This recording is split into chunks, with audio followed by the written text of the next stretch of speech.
All right, so about 2 weeks ago, I think, I read this book, Join Me by Danny Wallace. Danny Wallace is not somebody I was that familiar with. I recently found out, maybe 6 months ago, watching what's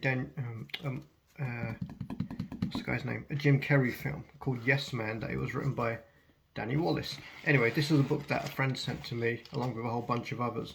And what happened is this guy was bored one day, and he put an ad in an East London paper that simply said, "Join me." There's more of a backstory to it than that.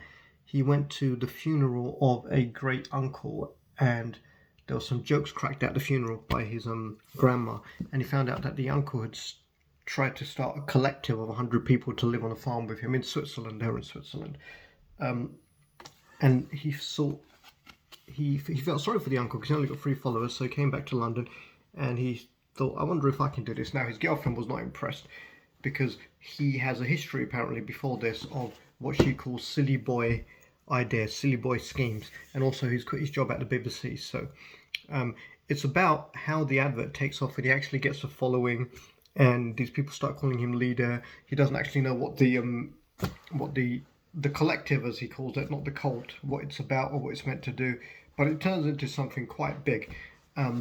People start joining up, then other people join up, and he gets vicars to join up, and it talks about some of the joinees, as he calls them, joiners or joinee, and about how he goes on holiday. So it's actually really hilarious. Just a young guy who seems to have no idea what he's doing, but something gains momentum and grows into something really, really big. And he's just funny. I mean, there's a scene in there where he goes to Norway to visit his girlfriend, and it's minus 13 or minus 16, and he's wearing a leather jacket and a t-shirt. Obviously, he's freezing. And when his girlfriend sees him, she says, "Oh, you're so typically British. What are you wearing? It's minus 16. And he says, "I didn't think there was such thing as minus 16. I didn't think it existed." And just random bits of silliness like that. Really good read, really fun read. It's so good, in fact, that while I was reading this, I thought to myself on several occasions, I'm not really learning anything reading this, but I still wanted to read it just for entertainment value. But I did learn something, which is people will follow people with no reason, with no understanding of why they're following them. They just do it because other people are doing it, which I guess kind of explains why you have so many people voting for stupid things or following ridiculous causes. Eventually, what he set up was actually something called the Karma Army, which is going out on Fridays and doing good deeds for people. It started off as make an old man very happy, right? But it really took off. So why on earth, somebody might ask, I don't know. Now the international opinion seems to be, how on earth could the UK be stupid enough to vote for Brexit to leave the EU? Well, firstly, they were all fed a whole load of, glorious bullshit. Oh, 350 million for the NHS and all that crap. How could no one see this coming when it's Boris Johnson? He's about as trustworthy as, he's proven it. He cheats on his family. He changes his opinion like that.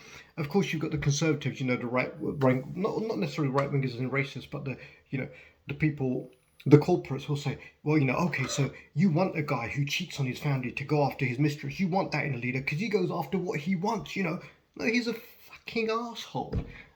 This is getting political. Let's not make it political, but join me. People in their thousands will join up to something they know nothing about. So people in their millions will obviously follow retards like Boris Johnson, like, what's that other, now completely irrelevant, almost forgotten his name, that dickhead. Nigel Farage, there you go.